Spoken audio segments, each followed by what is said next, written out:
rectifico inmediatamente y le pido a mi compañero que lo busque, pero me parece que la moción de censura que tuvo menos apoyo hasta ahora, lo citaba usted, es la del 87, pero tuvo 68 escaños a favor y ustedes van a contar con 52. Y luego sobre el concepto de perder o no,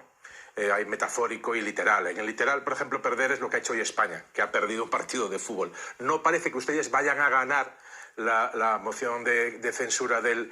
Parlamento de la próxima semana. Por eso le decía de perder en términos técnicos y numéricos, nada más. El resto de las interpretaciones son libres y yo las dejo a la libertad de cada uno. Pero precisamente por eso que dice usted en la anterior contestación, de que cada uno tiene que retratarse, lo ha dicho así creo con estas palabras, cada diputado va a tener que retratarse. Por eso le pregunta, ¿va más contra el gobierno o para sorpasar al PP también, digamos, quieren ustedes que esos diputados del PP queden, como decía usted, retratados en la fotografía, o para los dos por igual? Esta moción nunca se ha dirigido ni contra el Partido Popular ni contra el señor Casado, y lo doloroso para mí, como partido de la derecha, es que sea el propio secretario general del Partido Popular quien ni siquiera, antes de acabar el turno de réplica de mi presidente, cuando anunció a finales de julio que registraríamos esta moción de censura en septiembre, como finalmente hemos hecho, no diese ni siquiera tiempo a una reflexión más profunda y sosegada, que yo confío que todavía tenga lugar y que acaben apoyando no solamente a los diputados del Partido Popular, sino otros muchos, incluidos socialistas constitucionalistas, que los hay, que afortunadamente todavía se mantienen, aunque ocultos hasta la fecha. Pero verdaderamente fue el secretario general del Partido Popular el primero que expuso públicamente a través de sus redes sociales que esta moción iba dirigida contra el Partido Popular, y es un análisis político incorrecto y erróneo. En cuanto a la legitimidad democrática a la que me refería, don Xavier, no era por el número, porque creo que a eso se ha referido doña Mercedes, por el número de diputados que finalmente la apoyen, sino por el número de diputados presentantes. De ahí legitimidad democrática en el registro, en la presentación, y como le digo, nuestra moción de censura cuenta como mínimo con el mismo número de diputados que suscribieron la moción de censura que se registró en 1987. Pero más allá de números, don Xavier, nosotros tenemos claro que los números son para los matemáticos y que a la oposición lo que se le exige es hacer oposición y hacer política en mayúsculas. Consideramos que no hay ni un solo gobierno que haya acumulado más motivos que el presente para que su responsabilidad política, que es la única finalidad constitucional de la moción de censura, sea exigida a través de este instrumento. Más allá de eso, don Xavier, nosotros no engañamos a nadie, no es ningún tipo de fraude, porque el presidente Santiago Abascal ha dicho claramente que, siendo, como bien han apuntado, lo decía don Chema, una moción constructiva, porque así lo exige nuestro ordenamiento jurídico, la finalidad en todo caso es devolver la voz a los españoles a través de las urnas si conseguimos que salga adelante y que decaiga este gobierno, un gobierno de la mentira, porque, don Xavier, sostenemos con hechos muy objetivos, yo quiero pensar que conforme se vaya acercando, si no lo han hecho ya, la fecha de debate de la moción de censura, van a leerse el escrito,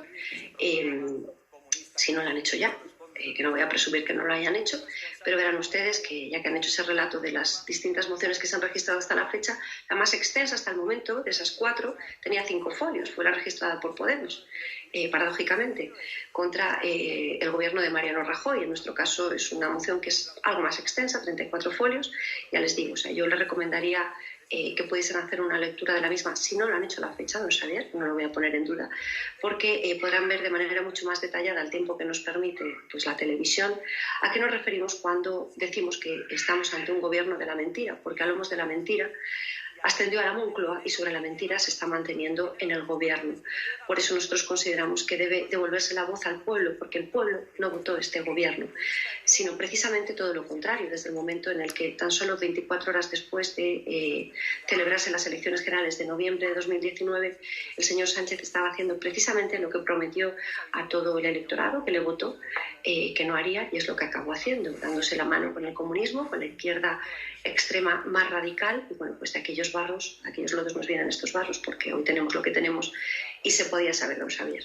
Una última cuestión. Nosotros consideramos que como hay esperanza y no tiene por qué incrementarse el número de muertos, más de los 56.000 todavía no reconocidos por este gobierno socialcomunista, consideramos que teniendo la mayor recesión económica en tiempos de paz en España todavía hay esperanza para que no se lleven por delante no solamente la capital de Madrid, por poner el último ejemplo, sino toda España, con una negligente gestión y desde luego criminal desde el momento, como nosotros sostenemos, que se ha producido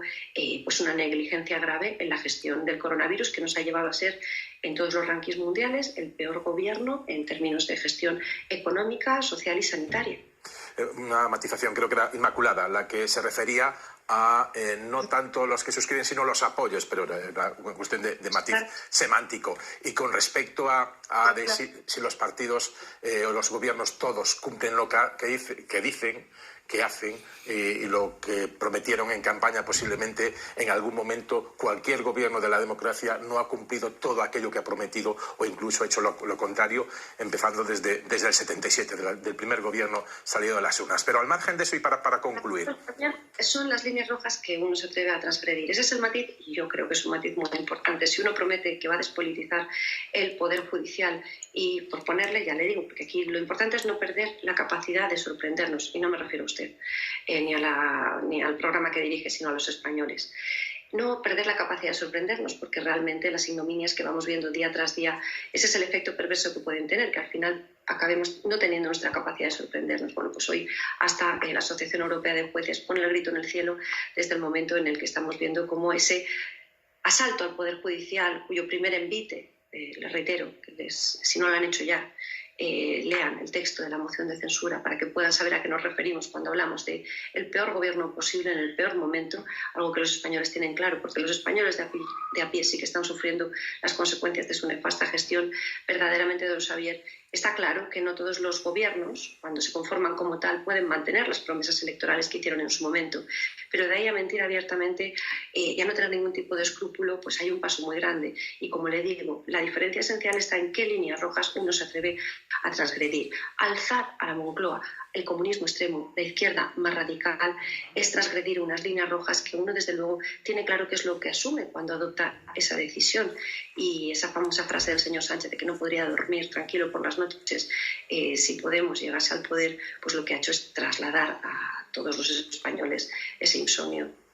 Bueno, no sé si sigue con insomnio o habrá tomado a lo mejor alguna dormidina el presidente del gobierno, pero le puedo asegurar que ha habido presidentes del gobierno que han dicho que no iban a subir los impuestos y los han bajado, que iban a salir de la OTAN y la han metido dentro hasta la estructura militar. Para eso hay, pero no voy a hablar de ese debate, sino por otra cuestión, porque este gobierno es para ustedes socialcomunista y, sin embargo, sale de unas urnas, de los representantes que eligen los españoles y que, según marca la Constitución, con los criterios que marca la Constitución. Ustedes, al hilo de la pandemia, al hilo de la reforma del Consejo General del Poder Judicial, han calificado no solo ahora, sino antes también a Pedro Sánchez de dictador. Y cuando le digo esto, le digo porque, que yo sepa, Pedro Sánchez ha salido elegido por los representantes de los españoles en las elecciones. Ayer se manifestaron, por ejemplo, ustedes, ante Sánchez en el Palacio Real. Se han manifestado por las calles. Esto no casa mucho con una dictadura, con la dictadura que parece que quiere imponer Pedro Sánchez. Bueno, don Xavier, no sé a quién se refiere con ustedes, si lo está diciendo por mí. Yo no me manifesté ante el Palacio Real, ni mi partido tampoco. Nosotros lo que hicimos fue un llamamiento general a la ciudadanía, que tengo que reconocer que la verdad es que fue un día de celebración, por cuanto pudimos estar ondeando con mucho orgullo una bandera que pretenden esconder quienes hoy nos dirigen, y tampoco sé a qué se refiere cuando dice que nosotros calificamos este gobierno como socialcomunista.